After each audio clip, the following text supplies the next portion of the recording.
Michigan Out of Doors Online is brought to you in part by Tri-County Logging. Experienced in sustainable forestry practices, Tri-County Logging can help you manage your property by keeping your woods healthy and generate income.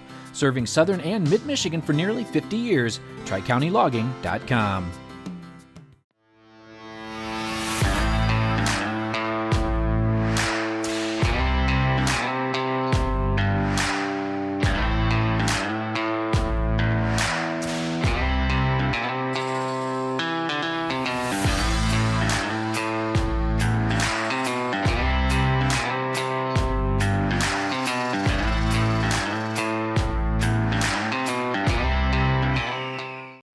Hello everyone, welcome to Michigan Out of Doors. I'm Jenny Silik and we've got a great show lined up for you this week. We're going to check back in with Captain Lance Valentine from Teachin' Fishin' to get some more of those spring walleye fishing tips. You won't want to miss that story.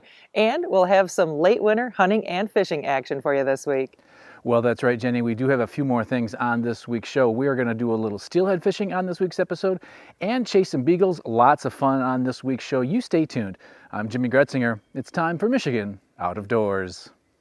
From the first spring rains to the soft summer breeze, dancing on the pine forest floor, the autumn colors catch your eyes. Here come the crystal winter skies. It's Michigan out of doors.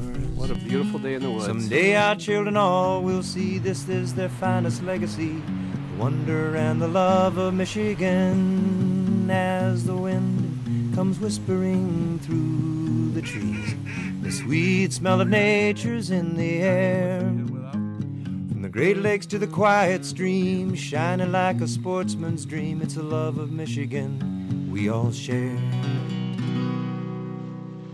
Michigan Out of Doors is presented by Country Smokehouse, a sportsman's meat processor and Michigan destination since 1988. Offers a variety of homemade smoked meats and Michigan-made products in-store and online. The Country Smokehouse features an outdoor barbecue and bar. Details at countrysmokehouse.com. By Greenmark Equipment. Greenmark Equipment is a John Deere dealership network in southwest Michigan and northern Indiana. Greenmark provides sales and services to farmers, commercial businesses, large property owners, and homeowners. Information about pricing and products available can be found online at greenmarkequipment.com. By AnglerQuest Pontoons. AnglerQuest is a Michigan-based company building boats designed for comfort and fishing functionality. For more information, anglerquestpontoons.com. By Polarcraft Boats, offering riveted and welded boats for the outdoor enthusiast. Whether you're targeting fish or waterfowl, Polarcraft Boats have several models to choose from that keep you high and dry. For more information, polarcraft.com.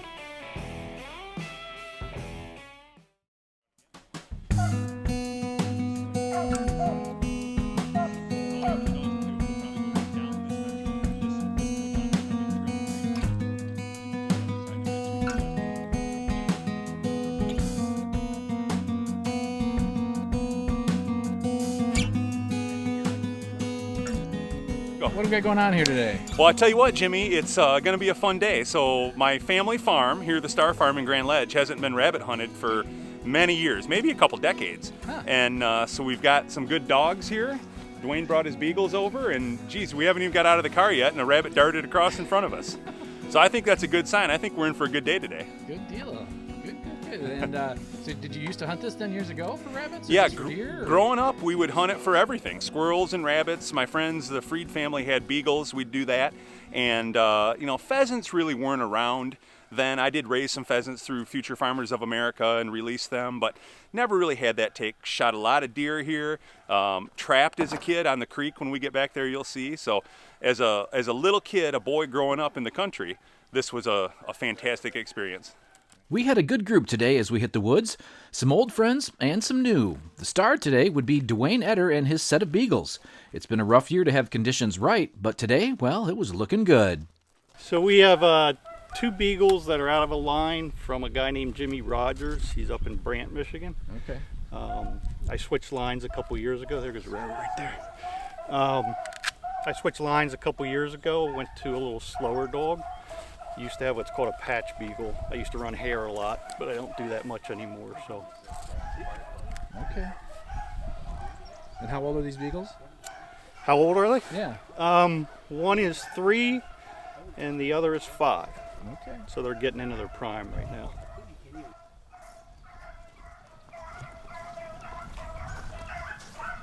Should be coming out. You think? Yeah. Maybe down that edge. One of the trickiest parts of recording a rabbit hunt with multiple hunters is, of course, being in the right spot. Reading the beagles and guessing where the rabbit may pop out and who it may pop out in front of, well, not always the easiest thing to do.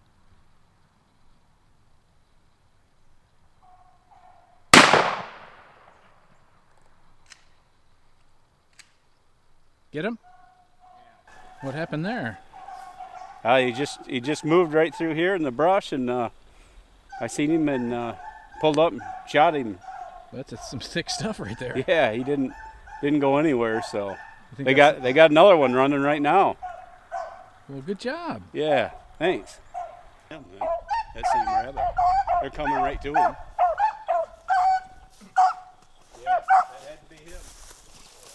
Dogs are coming right to him. Oh, he's right here, right here, right here. Another one? Another one.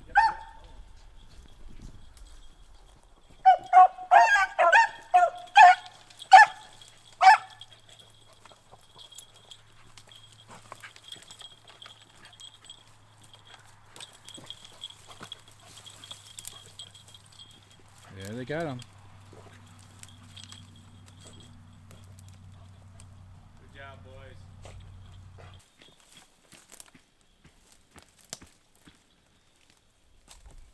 Good job, boys. There we go. That's what we came for. So our hunt was off to a good start. We had worked our way through some open cover to the back part of the property to the thick cover, and we were just getting into the good stuff when we had a problem. One of Dwayne's dogs had some issues. One of the beagles started having some convulsions, almost like some seizures, so with caution in mind, the hunt was over. We pulled the dogs, and Dwayne got the dog to a vet later that same day. Some blood work was done, and fortunately, all was clear. And a week later, this past weekend, with about the same crew of hunters, we were back in the same farm, picking up about where we left off. So with me coming from the west side, Dwayne from the east, and Adam and some buddies from the middle of the state, well, we were lucky enough to have some perfect weather, and we were back at it again. We headed to the thick cover, well, to once again, hopefully, listen to the music of the hounds. Yeah, so this is real good rabbit cover, just real thick. Today's a good day because we had a fresh snow yesterday, and typically that holds good scent. Temperature's a little bit below freezing right now too. That's probably good too. If it warms up a little bit, sometimes scent conditions can change, but they seem to be doing pretty good right now. And when did you start running beagles? When you just a kid, or? I carried rabbits when I was 6 or 7 years old with my grandfather, so it's been something I've done my whole life. And so you got a little bit of an accent. Where are you from? Southeast Pennsylvania. Okay. And are beagles big there? Yeah. Yep, family has a lot of dogs. Some of the lines of dogs we trade back and forth. Yeah. And what makes a good beagle? What are you kind of looking for as you're training them and running them, and over the years, what have you kind of learned? Well, everybody's got their own what qualities they like in a beagle. So I like dogs that'll hold a good track. They're not too wild. Some dogs hold scent better. Some dogs jump rabbits better. If you get a combination of dogs, sometimes these two dogs have worked together most of their life, and they kind of complement each other. So one of them's a little faster, but the other one's a little better on scent. So if the one overruns, the other one can come through and clean it up. Oh, right here, in front of you. Right there. Right there. Right there.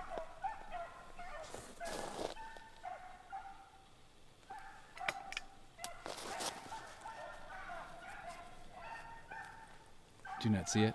I saw it, but right when I saw it, he was just too thick. Probably should have shot anyways. He was right here at 12 feet. Yeah. I didn't see him at first when you were like,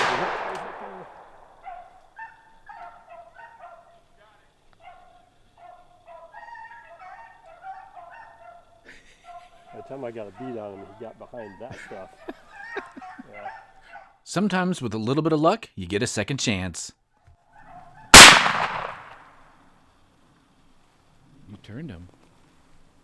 Oh, he's still, I think I still see him. I may have wounded him a little while. I think you hit him. Let's go up that way. So you did get this one. All right. Nice little bunny. Wow, there's quite a few in this little thicket. Yeah, I think we've seen 5 or 6 so far today. So. Well, good job. When's the last time you shot a rabbit? It's been a long time. You know, I got my my grandpa's gun that he used to use. Yeah, it's probably been 10 or 15 years since I've been out with beagles hunting, and nice. And this is my first one in quite a while. So, looking forward to cooking them up. Well, we got some good dogs running some rabbits. We got an old grandpa's old gun. That's a pretty good day. Yeah, it's a great day when you can be out. It's beautiful weather, sunny. A couple beagles running rabbits. It doesn't get much better than this. Well, thanks for being here, Dave. Good to see you again. Yeah, thank you. Perfect. And I got to see you. Well, I guess you didn't technically miss that first one. You just didn't even shoot. That's right. Yeah, I was leaving some for seed. I was being generous. Okay, what happened on this little bunny? I was over with Tim. Okay. And we were kind of overlooking the same area, and I decided to push out towards the to the edge here. And as the dogs were working probably 100 yards in front of us, bunny popped out, probably about 25 yards, and took the shot. Nice deal. How far was the shot? About 25 yards. Perfect. Well, the dogs worked it pretty good? Awesome. Can't ask for better dogs. Nice deal. And how'd you get here today? Dwayne picked me up from a rendezvous location, and I met up with you guys over at the family farm. Okay. How do you know Dwayne?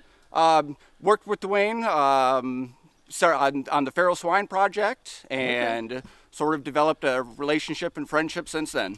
Good deal. Well, thanks for being here today. Oh, thanks for having me.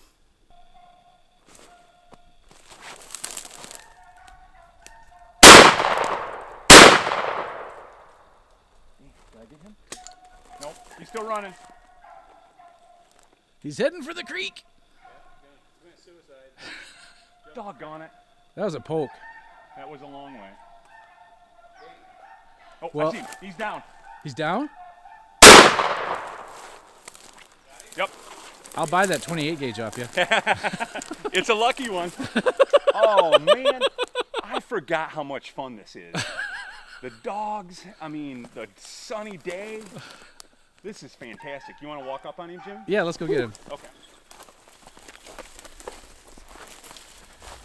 All right, let's see this bad boy. Well, he made me work for it, but man, that was an awful lot of fun. Well, we got a handful of rabbits out of there today. You know, the dogs have been doing great, and the weather is perfect. I mean, I couldn't ask for a more fun afternoon. Thanks for coming out. Yeah, well, I think we got 4 or 5 anyways today. There's been some shooting for sure. Well, in this thick woods, it's hard to keep, we wanted to be spread out really well and safe, and so it's hard to keep up on everybody. Yeah, good deal. Well, you haven't hunted rabbits in a while on this farm then? I haven't hunted back here for probably 20 years for rabbits. Wow. And we finally hatched this idea, and Dwayne was nice enough to bring his beagles over, and they are fantastic dogs. They're 2 weekends in a row. We kind of had to do this in 2 parts. Yeah, it worked out though, didn't it? It did. Well, thanks for inviting me along. Oh, Jimmy, my pleasure. Anytime. Yeah. Well, it's good to see you. We used to work together back years ago, and it was fun to reconnect. So thanks for the invite. Lifelong friends. There you go. That's what hunting's all about. Truer words have never been spoken. Today was absolutely perfect.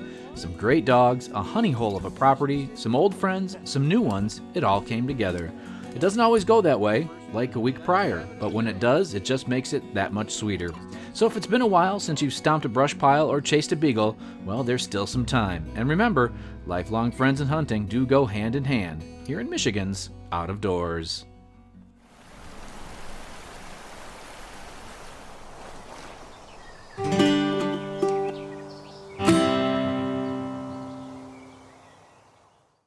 A couple of weeks ago, we checked in with Lance Valentine to get some springtime walleye fishing tips from him. We're going to continue that series on this week's show as Lance shares with us the different types of rods he likes to have on his boat in the springtime. You know, if you're a walleye fisherman, Michigan is a great state to live in. We've got lots of ways to catch walleye, lots of places to catch them, and I want to run through my 5 favorite ways to catch them, and I think the 5 ways that you need to have to be ready to catch walleye if you're here in Michigan. Let's start in early spring with one of my favorite ways to catch fish, and that's vertical jigging. Detroit River, Saginaw River, Tittabawassee River, St. Clair River, west side of the state, the St. Joe River, Kalamazoo River. Walleyes move into these rivers to spawn, get ready to spawn, and to feed up after they spawn. So we got a great opportunity to catch some of the biggest fish of the year. So let's talk about getting rigged up for vertical jigging. I like a short, stiff fishing rod, 5.5 foot or 5'9". I like it to be medium heavy, and I like to have a very, very fast tip, so just the little bit of the end at the tip actually bends. What that does, when we're vertical jigging, the jig is just going up and down in the water. Fish aren't going to bite it like they do a bait that's moving horizontal through the water. They're just going to stop that lure. So we got to be able to instantly feel that little tick or movement on our jig. That's why I like a short, stiff rod. I don't like a cork handle. I like a rubber handle in the front because cork actually deadens some of those vibrations. So get a short, stiff fishing rod that you can actually get up on the handle and you can actually feel the blink. Now, when we fill it full of line, we want to use a low stretch, low diameter braid. My favorite is Sunline SX1 in 12 or 16 pound. Very, very low diameter, high break strength, and it cuts the current very, very well to help keep that jig vertical. So short, stiff, extra fast tip, and a no stretch line is going to get you vertical jigging. Now, second thing I would do is I'd also use this rod for casting jigs. If I'm casting, I may add a fluorocarbon leader to this, but the same setup. I want to be able to feel that jig anytime a fish hits it. I like a short, stiff rod for control and be able to feel it. So the same setup for casting jigs. Only thing I would do is I would add a swivel and a short little fluorocarbon leader to help me actually let those fish not see my line, which isn't important in the current because it's moving, but in still water it can be important. All right, next up would be probably the easiest way to get started catching walleyes, and that's with a bottom bouncer, crawler harness, and a crawler. You know, I've been lucky enough to fish for walleyes all over the United States and into Canada. There's not a single place I've been that you can't catch fish with a bottom bouncer and a night crawler. Now, not always your best option, but you can always catch fish doing it. So we should be rigged up, ready to go. I like a little bit longer rod, 6.5, maybe up to 7'2", 7'4". I like a little bit more tip action, so I can actually let the walleye actually grab onto that crawler and pull it back before he actually feels what's going on. And I like a low profile bait casting reel for this. Now, this setup here, I fish either 16 to 20 pound braided line.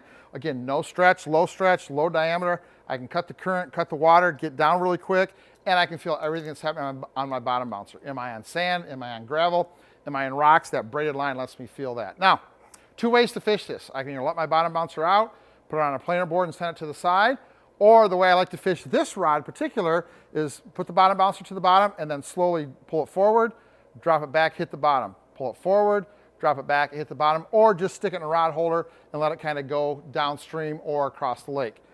You've got to have this. If you're a walleye fisherman here in Michigan, you've got to get yourself set up with a 6.5, 7 foot, medium action, soft tip, low profile casting reel, 16 to 20 pound braid with some bottom bouncers. A great way to catch walleyes any place that they swim.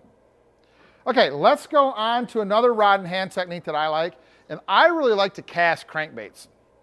It's one of the things I like to do. I can do it in shallow water. I love to do it over the weeds. One of my favorite ways to catch walleye. You get a 3, 4, 5 pound walleye in 6, 7, 8 feet of water in the summertime in shallow weeds, and he hits a crankbait you cast, you got your hands full of some dynamite. So it's a great technique, a lot of fun to catch fish that way. And here's what you gotta understand, in the summertime, most people are fishing deep. There's a lot of walleye shell that you can catch. I like a little bit longer rod, 7, 7.5 foot. I like a strong power rod, but I like the soft tip. So I'm not going to pull the hooks out when I'm actually pulling those fish out of the weeds with a crankbait. I spool it up with one of two things, either 12 pound braid or 12 pound fluorocarbon, depending on where I'm fishing. If I'm around a lot of docks, a lot of rocks, a lot of heavy cover, I'm going to go with the braid. If I'm in open water over top of the weeds, I'm going to go with the fluorocarbon, just a little bit different in line. To that, I'm going to tie a crankbait snap, attach my crankbait. I'm going to go along, I'm going to move my boat, I'm going to cast, and I'm going to catch a lot of walleye. Fun way, if you have an inland lake close to your house that has some weeds in it, maybe it's known as a bass lake, but you think there's some walleyes in there, I promise you use this technique, especially in the summertime, you're going to catch some walleye. All right, let's move on to something that most folks don't do enough of, and that's slip bobber fishing. This is a great way to fish. Now, most of us think of bobber fishing as small kids, young kids getting started. Absolutely not. Bobber fishing is fantastic if walleyes are in the weeds, they're buried in the weeds, you can get into the holes. If they're on specific rock piles, if they're holding next to docks, very, very specific piece of structure. You cannot beat a slip bobber, a small jig, and usually a live leech to get those walleyes.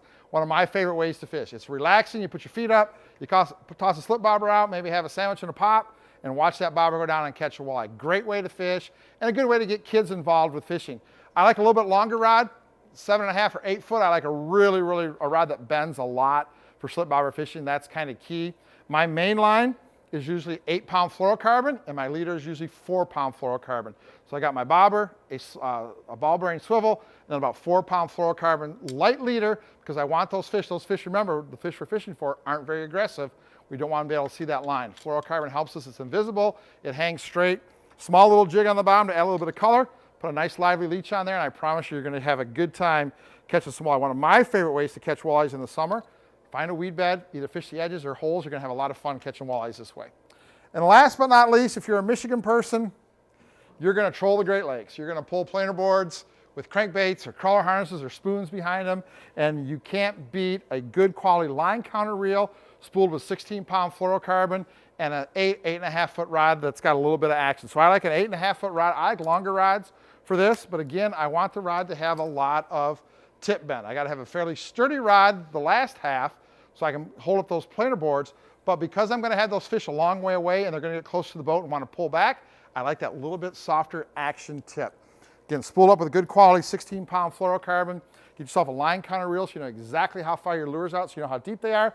Hook them onto an offshore planer board, find a good walleye water, troll around for a little bit, and I promise you're gonna have a good time catching Michigan walleye. All right, those are the 5 basic ways that I think every Michigan walleye angler needs to fish and the equipment you need to do to get set up and do it. Get set up and make sure you get out and enjoy as much walleye fishing as you can this year here in Michigan.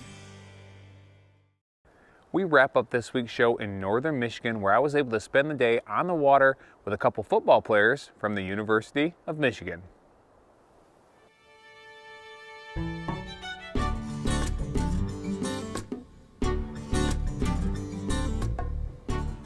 A few weeks back, I was able to tag along with a couple of University of Michigan football players, Joey Klunder and Peter Simmons, on a fishing trip on the Manistee River.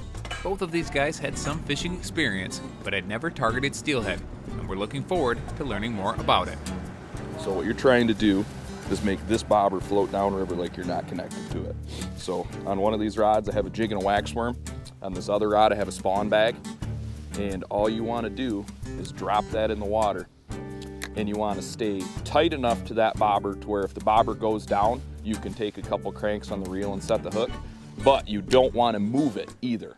So it's a very fine line. You want to get a nice clean drift, we call it. Every time you drop that bobber in the water and it floats away from us, we call that a drift. So you want to get a really nice clean drift. The quality of the drift is really, really important. If you don't run a good drift, you probably won't even get a bite, you know. So step 1 is to get a bite. Step 2 is to capitalize on that bite. That bite is an opportunity, and you really have to capitalize on that opportunity if you want to be successful. So really try to be paying attention to your bobbers. Try not to miss opportunities, because on a good day of steelhead fishing, you might only get 5 to 7 opportunities. Keep reeling. Reel. Just bottom stuff. You're okay. Reel it in. I think you got some leaves or something. Both of these guys are lifelong Michigan fans, so I was curious to know what it was like to get an offer to play there. As it turns out, their stories were quite different, but they were both very excited to get an offer. I had a really good showing at the camp. I won MVP for best D lineman. I had a couple good times on the plyo stairs, which is box jumps and stuff. And so the camp was all about to finish, and the coach that was recruiting me, he said, yeah, we want to get you out to a game this fall, show you around for a visit. But they didn't really talk about offering me or anything, and so I thought that was where it was going to kind of end. And I knew that if I was going to take a shot, I had to take it now. So I went up to Coach Harbaugh. I shook his hand. I said, Coach Harbaugh, hey, this is Joey Klunder. Thanks for having me out. Remember my name. I want to be a Michigan Wolverine. And he goes, okay. And he looks over to one of his assistant coaches. He goes, can we get this guy a spot? Can we make it happen? And they nodded him yes. And then from then on, I committed on the spot, same night. And since then, I've been a Michigan man. End of my senior year, I had a couple of small Division I offers, and I got selected to an all-star game. It was the biggest all-star game in all of South Florida. And so that's a pretty big deal. I posted that on Twitter. I got some good attention on there. And some coaches from Michigan reached out to me, and it was a couple hours before the Rutgers game. I'm geeking out, this is everything I always wanted, oh my gosh, the chances of me offering me are really slim, but if he does, that's a lifelong dream come true. And he's like, hey, we love what we see, think you'd be a great addition to the team, we'll like to offer you. And I legitimately just started crying on the phone. And coach is like, are you okay? And I'm like, yeah, this is like everything I've wanted my whole entire life, I'm loving it, playing right next to this guy right here, Joey, so it's great. So that's kind of my story and how I got to where I am today. Throughout the day, we talked a lot about football because the fishing was extremely tough. However, we did manage to land one small steelhead right at the very end. Special thanks to Joey and Peter for sharing a little bit about their college experience and for letting me tag along on a fun day of fishing here in northern Michigan. It's a small one, but we take those on a day like today. Thank you so much for joining us this week for Michigan Out of Doors. Make sure you stick around in upcoming weeks. We're going to try for one more small game hunt before the season ends here. And then we'll turn our focus to spring fishing. And in a couple of weeks, we'll be starting our Big Buck Nights East and West here on the show. If you'd like to see where we are and where we're headed next, you can always check us out online. Well, that's right, Jenny. Online is a good way to kind of keep tabs on us. You can do that through our website, our different social media platforms, as well as YouTube. Lots of places you can be checking us out. Make sure you are joining us over the next few weeks. And if we don't see you in the woods or on the water, hopefully we'll see you right back here next week on your PBS station. Michigan Out of Doors is presented by.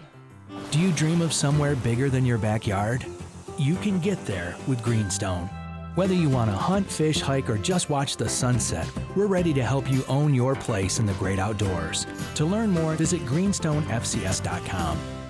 By Alta Equipment Company, providing sales, rentals, service, and parts because uptime matters. From earth moving to landscaping and light construction, Alta offers over 50 brands across 7 Michigan locations to serve you. More information online or 844-GO-2-ALTA. By RBM Jigs, a Michigan-based company serving ice fishing anglers around the state and throughout the country. Specializing in ice fishing gear, RBM Jigs manufactures tungsten jigs, soft plastics, and much more. Online at lakeeffectlures.com. When I wander far away, a dream stays with me night and day. It's the road that leads to my home state. I am a Michigan man.